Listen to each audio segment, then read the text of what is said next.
Selamat sore adik-adik semuanya. Sore. Apa kabarnya? Luar biasa. Sudah siap belum dengar cerita kakak hari ini? Sudah. Nah, kalau sudah siap, duduk yang tenang, kita mau dengarkan cerita. Tapi sebelumnya kakak punya permainan nih. Ada yang mau tahu apa itu permainannya?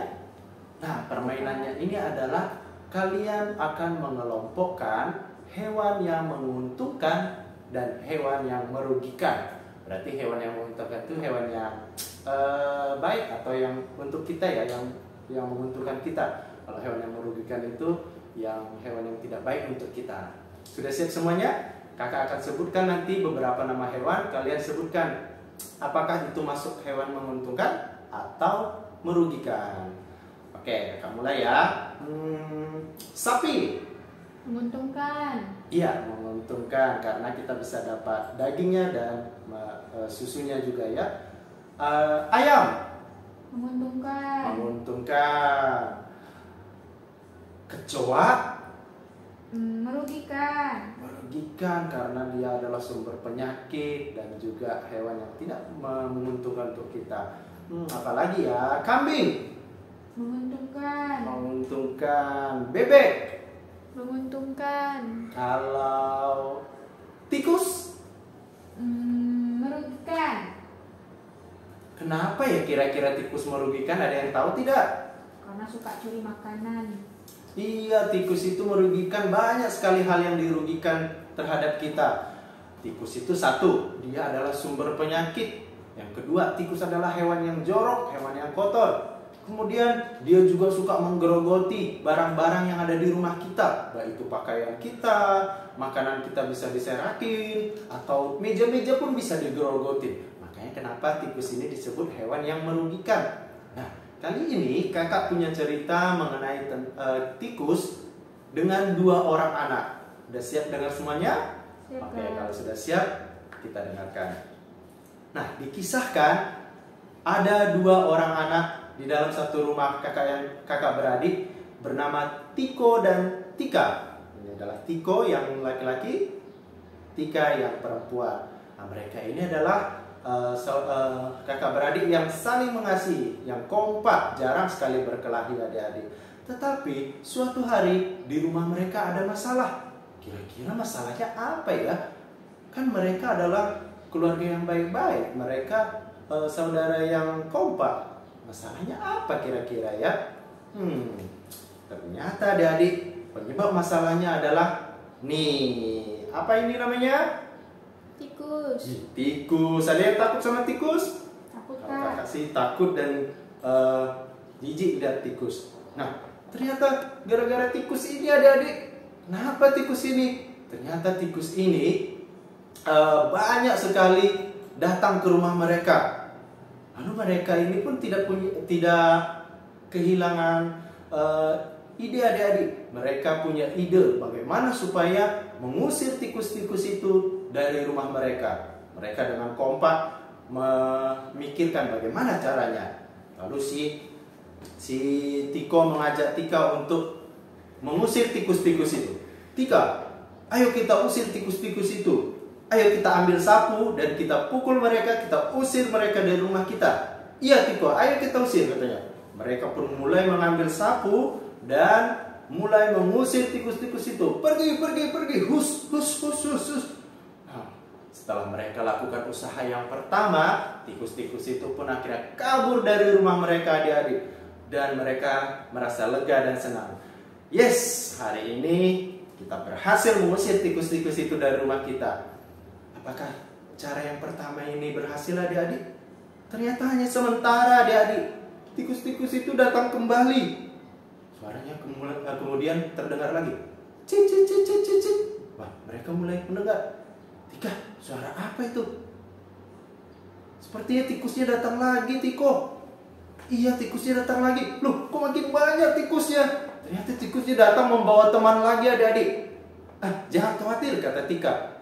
Aku punya cara lain yang akan bisa mengusir tikus-tikus itu, kata si Tika. Bagaimana kalau kita siram dengan air? Karena tikus takut air. Kita siram aja, kita semprot semua tikus-tikus itu. Ayo kita usir aja tikus itu. Oke, aku setuju, kata si Tiko. Mereka mulai mengambil air adik-adik yang banyak, disemprotkan ke tikus-tikus itu melalui keran yang mereka sudah ambil dan siapkan dengan air yang banyak. Dan tikus itu berhamburan pergi keluar adik-adik. Mereka pun merasa lega kembali. Yes, hari ini cara kedua kita berhasil, katanya. Ya, mudah-mudahan dengan cara ini tikus tidak akan kembali lagi ya, Tika. Ya, betul, Tiko. Aku pikir tikus itu tidak akan kembali karena mereka takut dengan air, kata si Tika. Apakah cara yang kedua ini berhasil, adik-adik? Ternyata berhasilnya hanya sementara, adik-adik. Datang lagi tikusnya. Nah, kali ini tikusnya bawa teman lagi yang lebih banyak lagi. Karena ada sesuatu di rumah mereka. Kira-kira sesuatu apa ya? Melihat usahanya Tiko dan Tika, mamanya pun datang. Tiko, Tika, Mama tahu usaha kalian yang kemarin itu sudah bagus. Kalian sudah mengusir tikus-tikus itu. Tapi apakah kalian tahu bagaimana cara supaya tikus itu tidak datang kembali? Bagaimana caranya, Ma? Kami sudah berusaha, kami sudah melakukan dua cara. Kami pukul pakai sapu, kami semprot pakai air. Tikusnya kembali lagi datang, kata Tika. Nah, coba kalian perhatikan rumah kita. Kotor kan? Berantakan kan? Kata mamanya. Nah, inilah sumbernya. Sekalipun kalian sudah mengusirnya, tikus itu akan datang kembali. Kenapa? Karena tikus itu suka dengan yang tempat kotor. Nah, lihat ini, ruangan ini. Semuanya kotor. Tikus sangat senang dengan tempat-tempat yang kotor. Nah, bagaimana caranya supaya tikus itu tidak kembali? Kita harus membersihkan ruangan ini. Ayo bantu Mama untuk membersihkan rumah kita ini. Oh, iya, Ma. Mereka pun segera membersihkan ruangan rumah mereka, dibersihkan sumber-sumber kotor mereka di rumah mereka, dan rumah mereka sekarang bersih. Dan benar saja, adik-adik, setelah rumah mereka bersih, tikus tidak mau datang lagi karena tikus tidak suka tempat yang bersih. Nah, demikian cerita kita hari ini. Nah, itu kalau rumah. Bagaimana ya kalau hati kita? Coba kalian lihat ini. Ini apa? Ini gambar apa? Hati. Kira-kira hatinya menarik atau jelek atau gimana? Jelek, hitam. Jelek, udah hitam, ada tanduknya, tidak menarik dan menyeramkan ya, adik-adik. Kenapa ya hati ini? Ini ibaratkan hati kita. Kenapa hatinya bisa seperti ini ya? Ada yang tahu? Nah, ternyata karena di dalam hatinya berisi seperti ini. Ada apa aja? Ada iri hati, ada berbohong, ada dendam, ada keinginan untuk mencuri, keinginan untuk mengganggu orang lain, melawan orang tua, pikiran kotor, pikiran licik, dan masih banyak perbuatan-perbuatan dosa yang mengakibatkan hatinya menjadi buruk atau jelek seperti ini. Nah, bagaimana ya caranya supaya hati kita ini kembali bersih lagi? Iya, dengan cara membersihkannya atau menghilangkan kebiasaan-kebiasaan yang buruk tadi. Yuk bantu kakak untuk membersihkannya ya. Yuk, kita yang pertama. Di sini ada iri hati, kita hapus ya. Oke, kita bersihkan. Ya, sudah mulai berkurang. Sekarang kita hapus perbuatan berbohong. Hapus. Nah, sudah mulai bersih ya, adik-adik. Lagi, dendam kita hapus. Mencuri, hapus juga. Melawan orang tua, ya kita hilangkan. Kita hapus dari hati kita.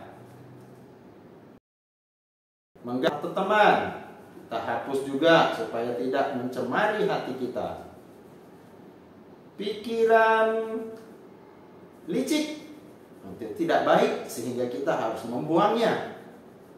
Pikiran kotor juga harus kita singkirkan dari hati kita Sehingga ketika hati kita sudah bersih, maka hati kita akan diganti dengan hati yang baru. Coba kalian lihat ini.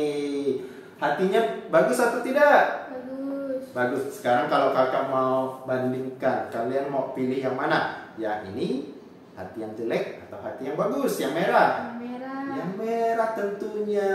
Nah sekarang setelah kita bersihkan hati kita dari perbuatan-perbuatan dosa tadi, dan hati kita sudah kembali jadi bagus seperti ini, apakah cukup kita hanya diam saja? Tentu tidak. Ada hal yang harus kita lakukan supaya perbuatan-perbuatan dosa tadi tidak kembali ke hati kita. Bagaimana caranya ya? Nah, yang pertama kita harus dekat dengan Tuhan, mengisinya dengan firman Tuhan. Ya, perbuatan-perbuatan baik, kita yang tadinya perbuatan dosa kita ganti dengan perbuatan baik, sehingga hati kita ini tetap bersih seperti ini, tetap cantik, tidak tercemari oleh perbuatan-perbuatan dosa. Nah, seperti kalian misalnya dulu kalian suka mengganggu teman. Nah, sekarang kita ganti dengan suka menolong teman. Dulu sukanya berbohong. Nah, sekarang kita ganti dengan perbuatan jujur dan perbuatan dosa lainnya diganti dengan perbuatan yang baik.